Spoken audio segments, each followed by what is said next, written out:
आम्ही चाललो आता हरभऱ्याचं वावर चारून कांद्याच्या वावरात. आता तिथं जातो आम्ही कांद्याच्या वावरात. तिथं आम्हाला शेतकऱ्यांनी लावली पात गोळा करायला.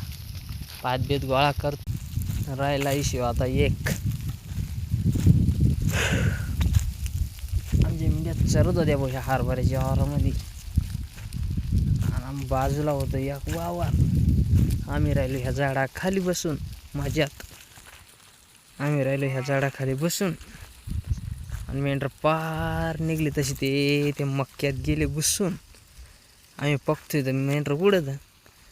मेंढर एकदम मजात चोर राहिली मध्ये बुणकी मोडतात काय पत्ती खाते ते बाकी काय बाकी उभ्या राहते. वा बाबा आम्ही जेव्हा पळत जातो तेव्हा मेंढर बघतो.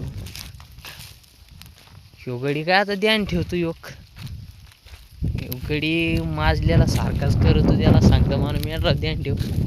मी गेलतोय झोपून आणि माया मेंका होता बसेल आणि तो येड्या भोकाचा मोबाईल पात बसला डोकं घालून खाली. त्याला सांगलं मी का मी झोपतो पंक्या आणि तो ठेव मेंढरावर ध्यान.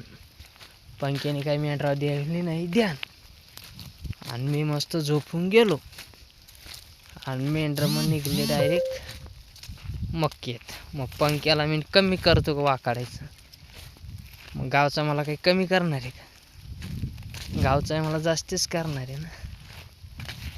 गावचा दंडच पादडी ना. आता मला तर माहिती आहे बुणकी मोडून टाकली मेंढरांनी. उभ्या रस्त्यावर जर मेंढरांनी बुणकी वाकाळली तर मग समजायचा विषय मित्रांनो. बरोबर आहे का नाही. तिथून काढल्या मेंढ्या मी आणल्या हरभऱ्याच्या आरा गोळा करून. मग पंक्या कुठं उभा राहते. पंक्याला बघतोय इकडे इकडे बघतोय इकडे बघतोय कुठे पंक्या इथं पंक्या पंक्या पंक्या करून शेवट पंक्या काही येत नाही मेंढरांबाई. शेवट घरी मेंढर जाऊन लागली संध्याकाळी तरी पंक्याचा तपास नाही. पंक्या बागेस कनी येऊन सनी कोकरी पाजून बागेस कनी झोपून गेला. मग पंक्याला मी बघा बागेस कनी जेवण बिवण करून सनी पंक्याला जेवणला उठाडाय गेलो. पंक्याला म्हणलं तुला काय मारत नाही तू फक्त जेवण करून घे मित्र. आता तुला मारत तर नाही आता चुकी तर गेली फोन करे दंकर ना. आलो मी ह्या बोकरी खाली. मग या बोकरीला होतं मध होतं मित्रांनो. तुम्हाला दाखवलं असतं मी बरं ते काय दिसत नाही इथं कारण पार वर आहे. दिसतं का तुम्हाला नाही दिसणार.